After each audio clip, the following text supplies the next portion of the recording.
Ti mensahe ni Bishop Renato Mayugba, iti daytoy nga Semana Santa.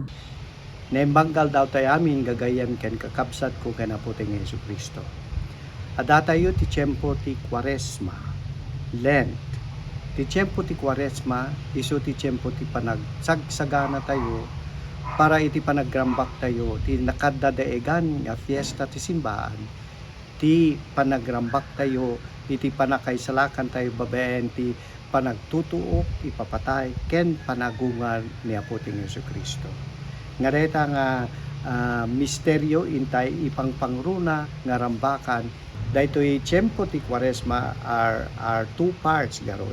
Dayti first 40 days nga dayti panagsagsagana where maawis tayo nga agbabawi karagadi basbasol tayo agkonpisar tapno kasta maawat tayo ti panakapakawan dagiti basbasol tayo. Kalpasan na intay sumurot wenno kumadwa nga mga miris kadkaduaen ti Apo ti Yesu Kristo iti pananglagip tayo ti panagtutuok na, which is the Passion Week wenno dayti Semana Santa.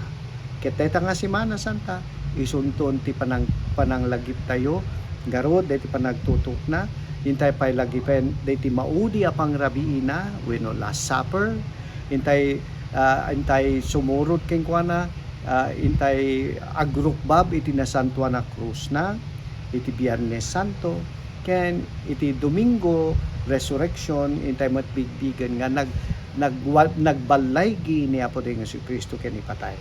So this is the mystery that we celebrate during Lent and the Holy Week.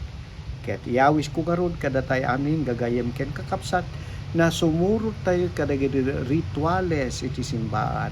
Kadagiti nga rituales ti simbahan nakadadaig da nakapingpintasan data isagsagana da tayo nga mangbigbig saan lang at ibasbasol tayo no digiti panangbigbig tayo ti kastalaunay nga panagayat gayam ti Apo a Dios kada tayo nga nadanunan nga imbaon na ti bugbugtong nga anak na agrigat agtuto matay ngem agungar kadagiti natay.